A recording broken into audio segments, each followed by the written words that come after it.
This is Rover Red. Welcome to the Otherwhere. If you would like to help Rover Red survive her perilous journey, please go to roverredpodcast.com/vote. You could submit your suggestions, vote on what Rover Red does next, or join the Rover Council. The Rover Council is free to join, and they receive access to 3 unpublished prequel episodes of Rover Red, as well as special polls hidden on secret, password-protected pages. They act as Rover Red's collective unconscious. Rover Red is completely reader-guided, so make your decisions carefully.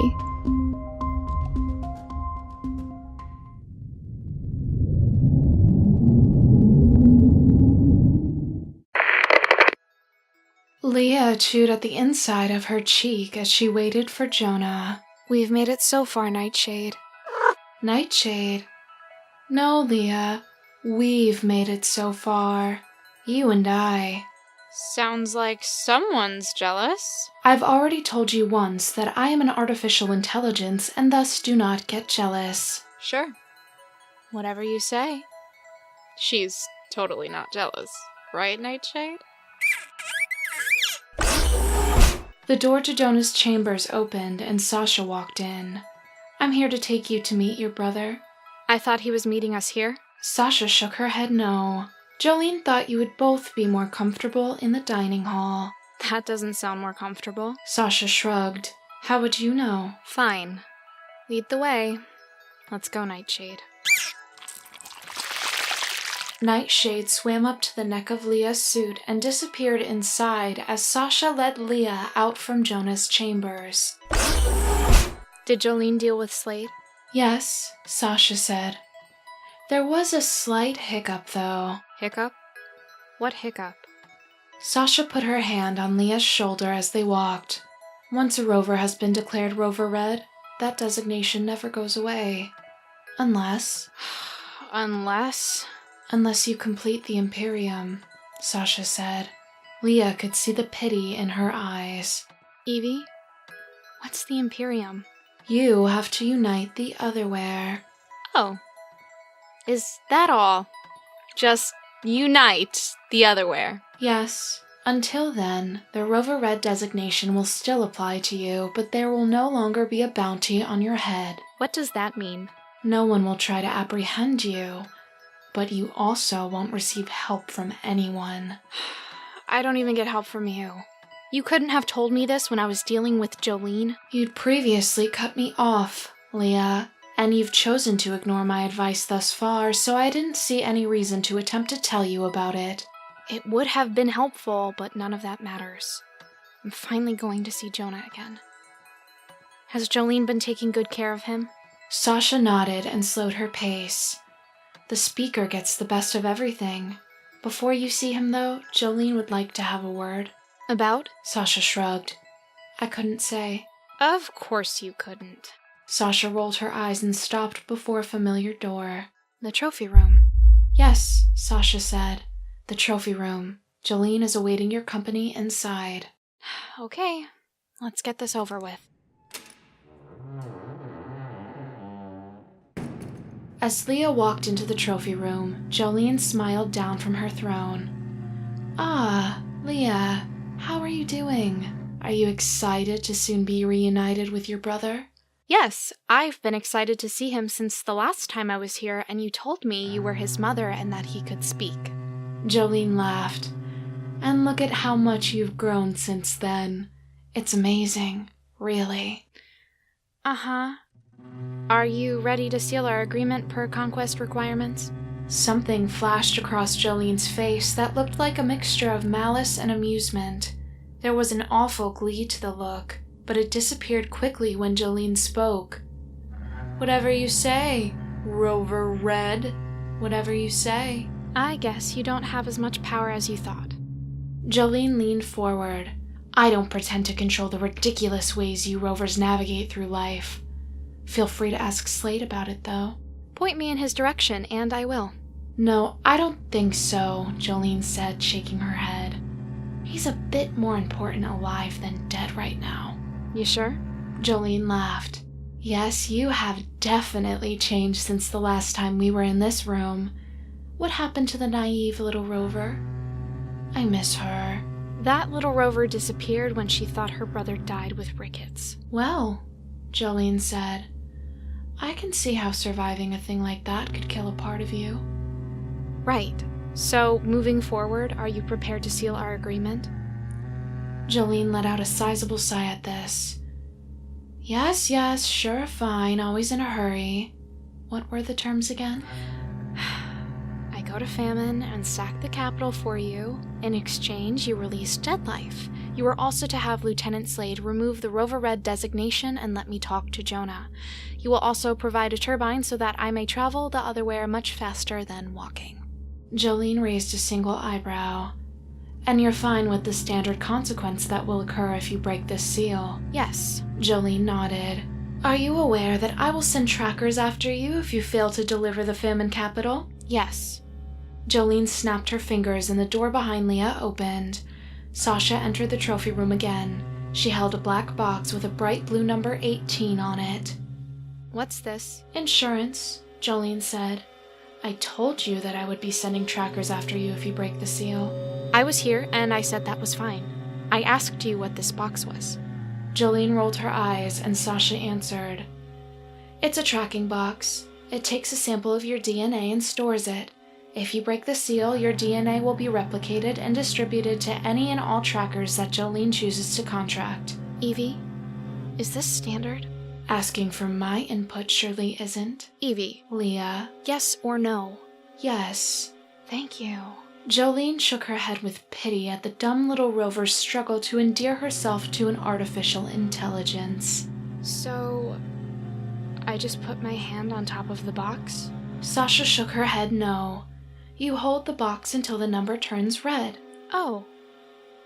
Okay. Leah took the box, surprised when it promptly turned red. That was fast. Sasha frowned as she took the box back. Yes, it was. There. Jolene, can we move on with the sealing ceremony so I can finally see Jonah? Jolene watched as Sasha removed what looked like a shell from her pocket. Sasha tapped the side of the shell and it unfolded. Look inside, Sasha said. Is this the agreement you want sealed? Leah read over the words on the screen. Yes. The screen flashed and Leah blinked rapidly. She glanced up to see Jolene looking into her own unfolded shell. Yes, Jolene said, and her face lit up with a brief flash of light. We finished? Can I see my brother now? Jolene nodded, murmuring, If you break the seal, I will find you and destroy you. Before flicking her fingers at Leah in dismissal, Sasha led Leah out of the trophy room.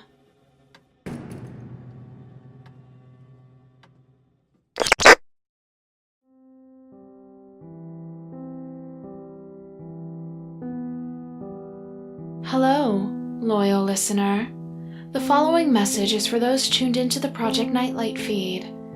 You'll find out how everything happening right now affects Lieutenant Slade very soon. This next message is for those of you who are not tuned into the Project Nightlight feed. You won't.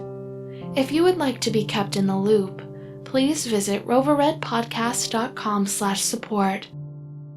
Alternatively, you can continue to sit alone, in the dark. Seems lonely. Goodbye.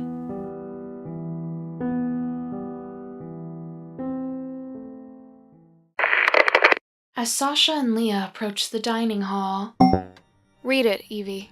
Leah, we know our messages to you are being intercepted.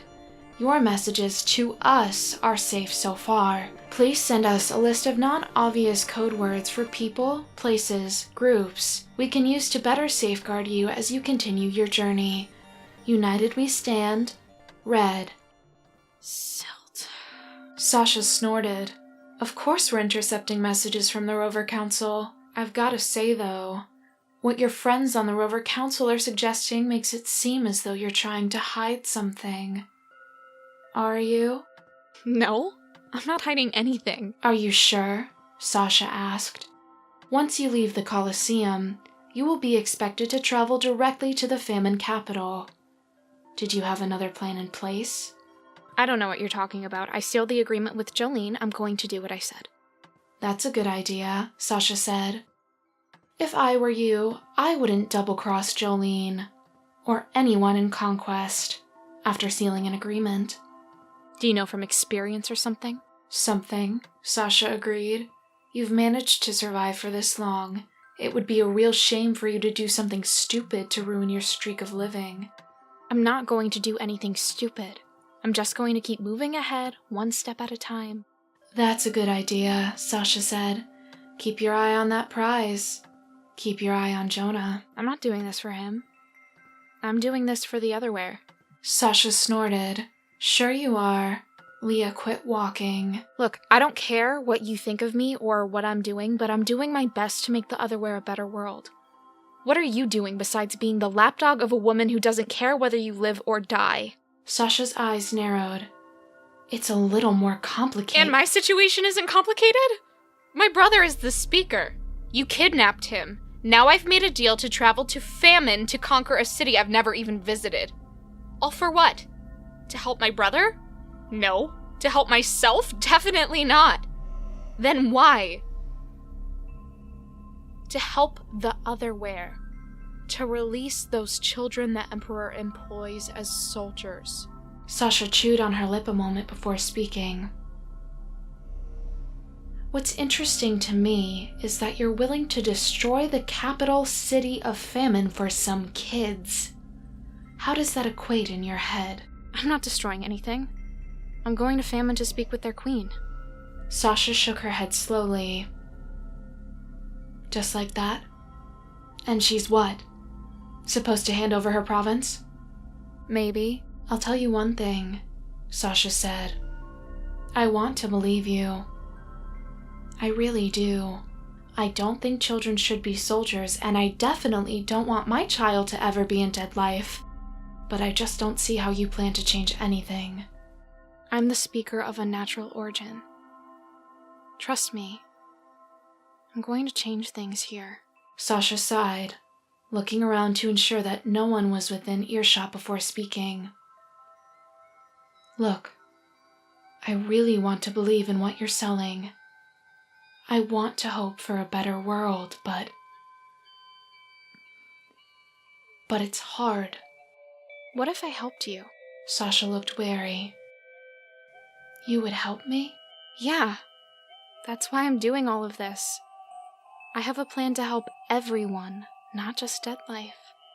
That's why I didn't make the deal for Jonah. What's your plan? Sasha asked. Nightshade and I have something special in mind. We just need to finish up here and get out in the otherware to make it happen. Leah, please be careful. I know that Sasha seems trustworthy, but remember that she is from Conquest. I am, Evie. You are what? Sasha asked. Being careful. Evie doesn't trust you. Of course I don't trust her, Leah. Neither should you. Sasha laughed. Do you trust me? Of course not. Cloaked in shadow, right? Sasha nodded. Cloaked in shadow. I do believe that you want to make the otherware better, though. Sasha agreed. I do. I want the same thing, and I'm going to do everything I can to bring about that change. I'm going to tell you something I've never really told anyone, Sasha said. Sure. Leah could see the tears in the corners of the woman's eyes. I believe you, she said. I'm going to do everything I can to make it better for you. Sasha sniffed. I believe you. I'm not sure that you'll be able to, but I believe that so long as there is air in your lungs, you'll do what's best. I will. I won't let you down. Leah and Sasha walked in silence for a few moments before coming to a stop in front of a door. Jonah's on the other side? Sasha smiled and nodded. Yeah, he's waiting for you. Leah reached out for the door, but Sasha placed a hand over hers to stop her. Before you go in, you should know something.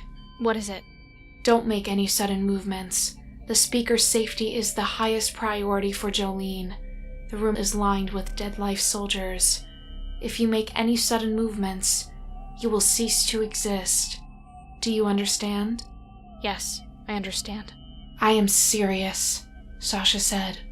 If you run to hug him, you will be destroyed. I understand. I hope so. Sasha removed her hand. Go ahead.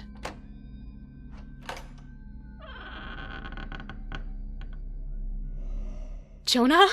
The black marks no longer covered his eyes and ears. A bright smile shone across his face as he stood up from the table. It's you. Finally. Not now, Evie. Leah ignored listening to the Rover Council's decision against Evie's silent disapproval. Jonah took a step toward Leah, his hands fluttering before him. What's wrong with your hands? He's using sign language, Leah. I'm surprised your compound did not teach it to him. Nightshade swam out of Leah's suit and perched on her shoulder. I've never even heard of sign language. What's he saying, Evie? He said, I knew you would come. I knew you would find me. I did find you, Jonah. Come here. Nightshade? What's wrong? Ow! Silt!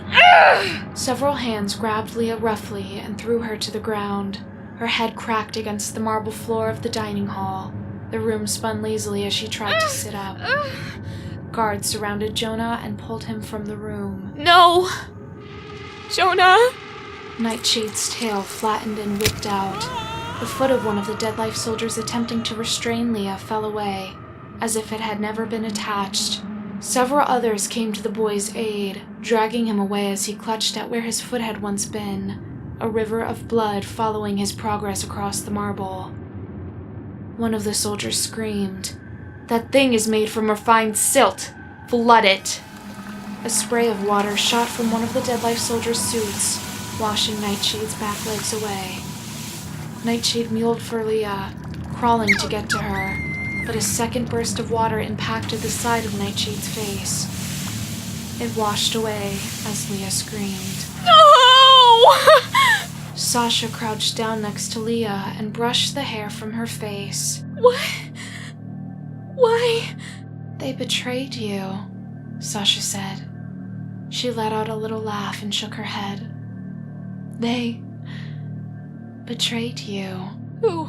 The Rover Council, Sasha sighed. How? They let us know what your plan was, Sasha said. You lied to me. No.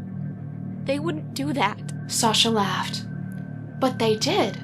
Here, let me repeat their decision for you.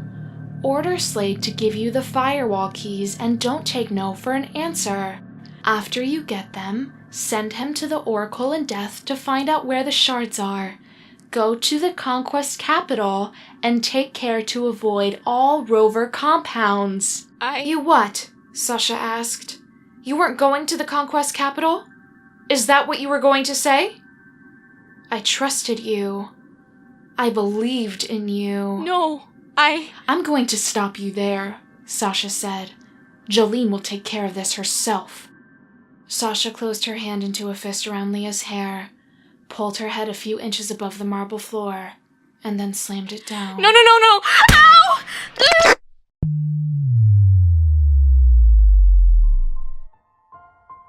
This was Rover Red.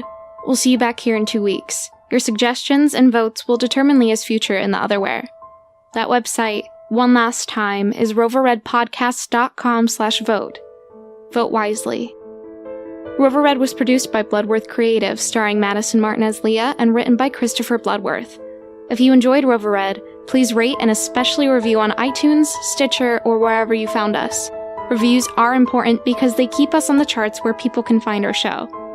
Rover Red is supported by you, our listeners. For more information, visit our website and click on Support Rover Red in the upper right-hand corner. We couldn't make Rover Red without you. Thank you so much for listening.